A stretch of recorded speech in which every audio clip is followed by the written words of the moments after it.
Hello everybody, my name is A and welcome back to the channel, and in today's video I'm going to be talking about some gaming trends that I absolutely hate and some that I don't despise as much.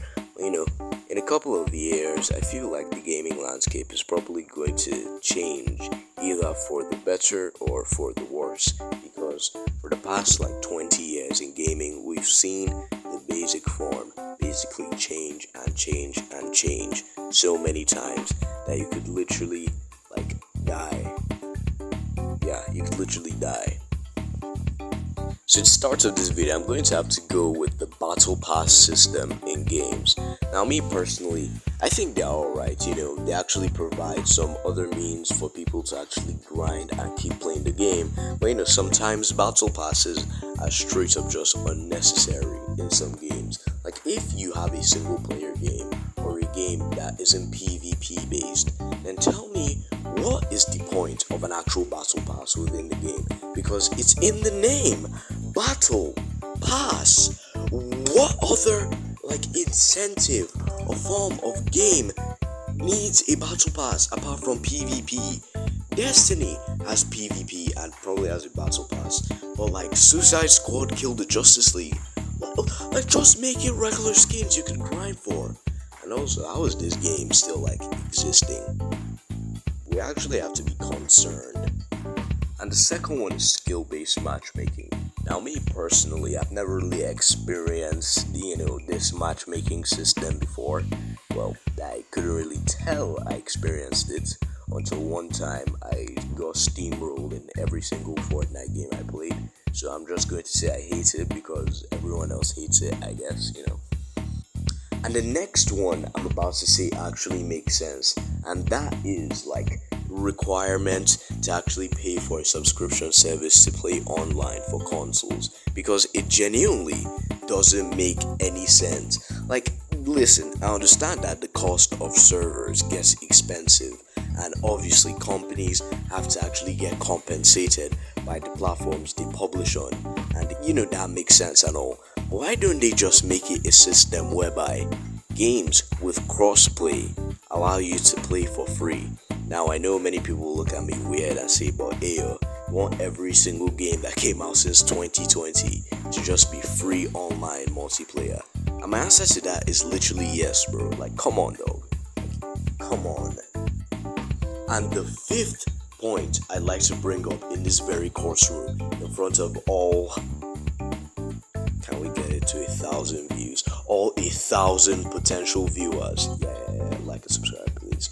All 1,000 potential viewers is Bloated games. Now, if you actually think about it, most of these games are actually big, mainly because of the fact that they need to have high resolution textures for their models to actually make the stuff look good, and that makes sense. But then we have Call of Duty being Call of Duty, because at this point this game is just bloatware. Because one time I saw a video where Most Critical got rid of all the DLC when downloading it, and the game came down to 90 gigs. Now, I'm sure most of the DLC, some of it is actually important, but still, the fact that removing the DLC brings the game down to 90 gig is concerning. And there are just some games that have so little content to them that I just wonder, is this game just being big for the sake of being big, or is this game just mining crypto?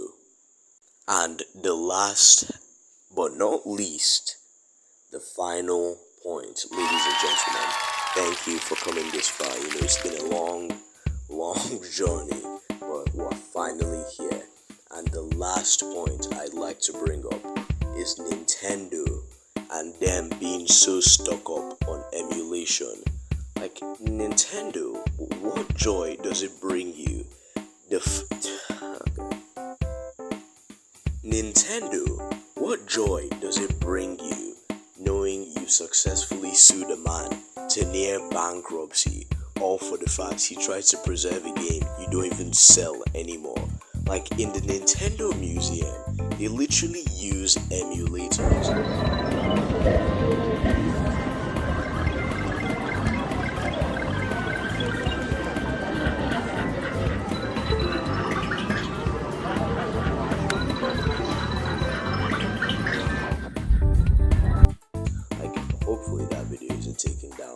But still, it's actually kind of insane that Nintendo themselves don't even have physical copies of their games, bro. Like most of these games, they don't even sell, and they're being emulated for a reason. Because let's take N64 games for example. Ocarina of Time, the cartridge, from what I've heard before, uses a battery to actually keep track of your save progress.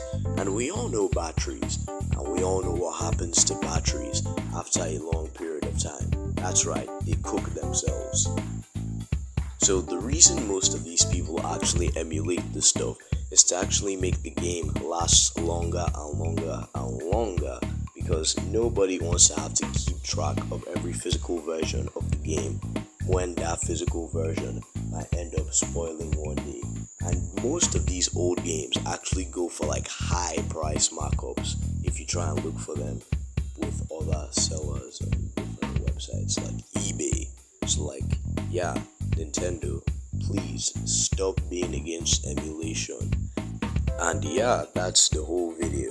If you enjoyed it, you can like and subscribe, and I will see you guys next time.